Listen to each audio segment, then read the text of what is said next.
We'll move swiftly on to Dr. Noel Carter from the University of Sunderland. And I've seen some of Noel's resources already, so I'm really looking forward to seeing what he's got to say about them. Oh. Hi. So yeah, I was emailed Nigel and said I'm happy to talk about my experience using Captivate. I'm kind of a new user to it. And I guess I've got positive things to say about it. I think in terms of the effort that you've got to put into it to get the kind of resources out, it's one of the more user-friendly programs for getting kind of nice e-learning resources.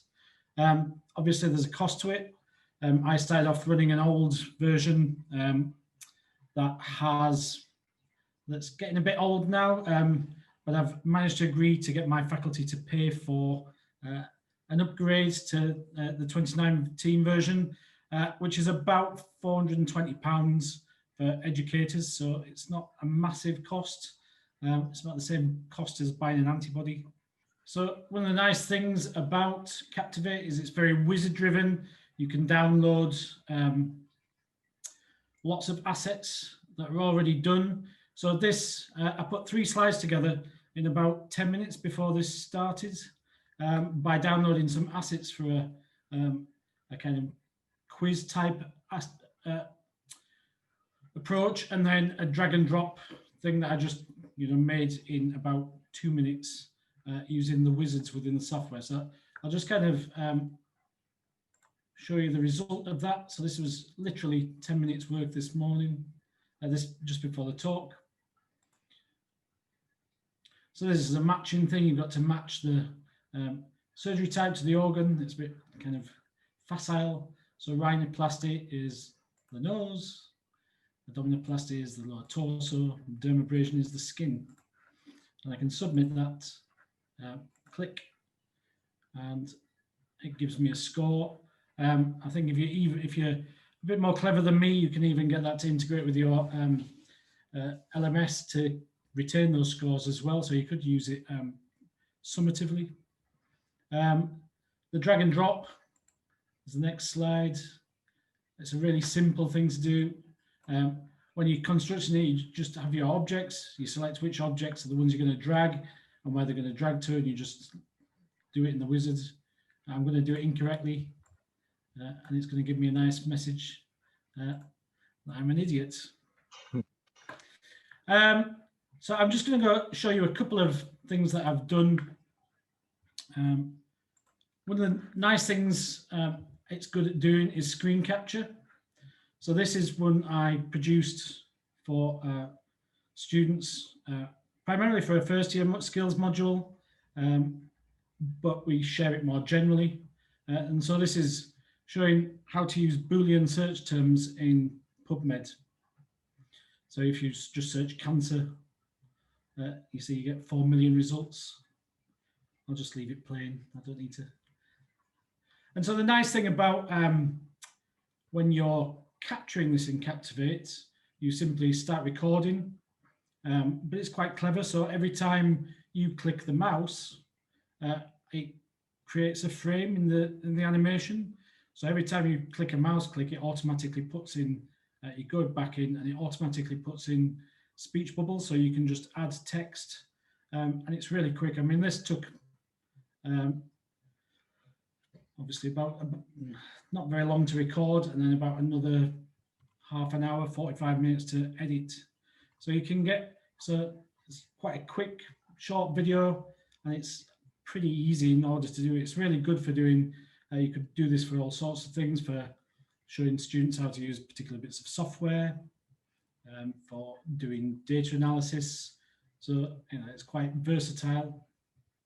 I mean, you can just record this yourself and talk over it, but this keeps it nice and kind of discreet and allows them to just keep going back to it, and they'll probably get sick of our voices. Again, I've sent all the links to Nigel so he can share these. I don't think we need to go through every one, but you can see every time they add the Boolean search term, the number of results starts to go down and down, and it just helps students think about, and creating a question that's useful in order to get a manageable number of papers to read. pieces of coursework.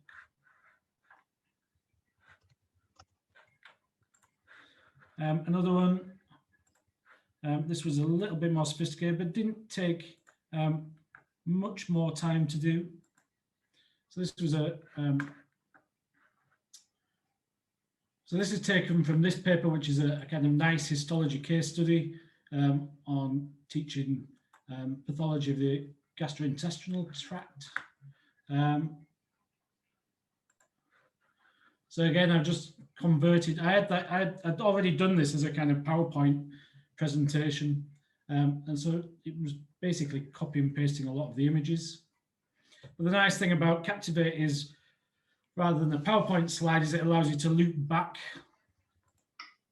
So here was a bit of information, a little bit of information about the normal guts, and then you get to this kind of home page.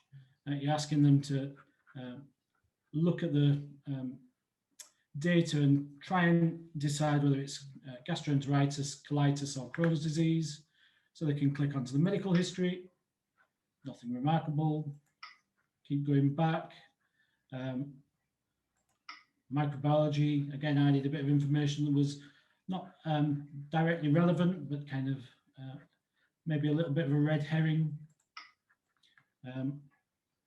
Again, colonoscopy. And they can work their way through it to the histology. Again, you can do little hover-overs so they can get some more information. And eventually it takes them to the diagnosis. And still, they can decide whether to go back or not. They've seen all of this information. They maybe haven't got all of the information that they need to make the diagnosis. And hopefully they come up with the fact that it's Crohn's disease. And that's the end. They get a kind of, if they're successful, they get some nice fireworks. Again, another fairly simple drag and drop. This is just the order of Western blotting. I've got the timing quite right on the first slide. So they just need to put the steps for doing a Western in the right order.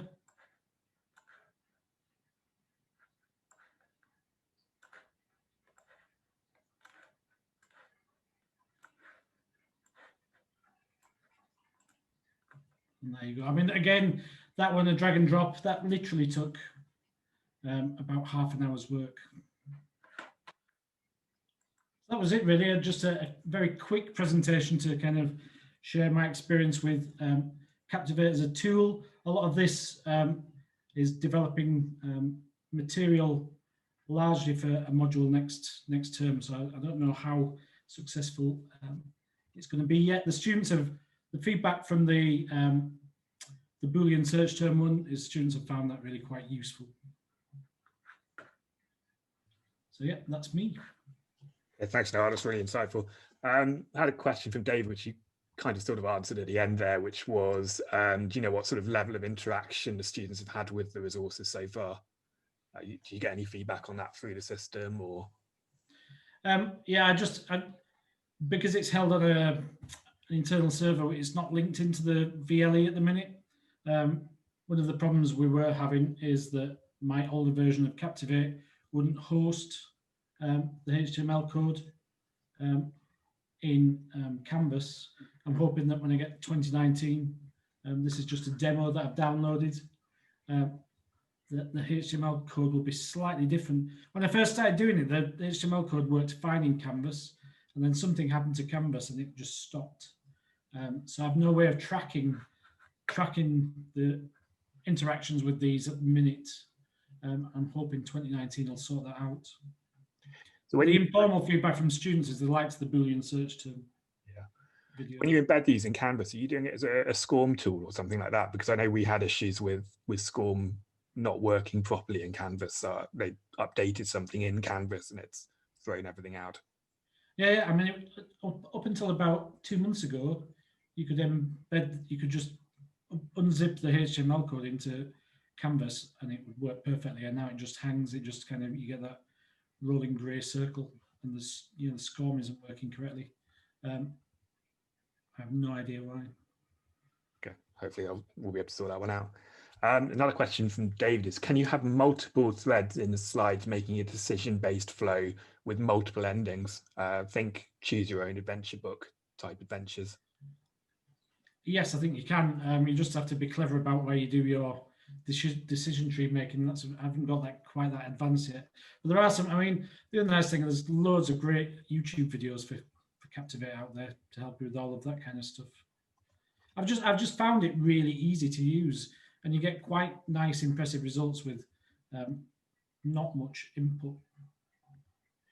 I think the nice thing I've seen with this is that it looks very familiar to PowerPoint, because it was originally developed as a plug-in for PowerPoint, I think. So a lot of these look very familiar when you go in. So there's not so much of a steep learning curve in terms of the layouts. Do you find that as well, or? Yeah, definitely. And people that want to try it, so you can download a 30-day trial from Adobe and just have a play around with it.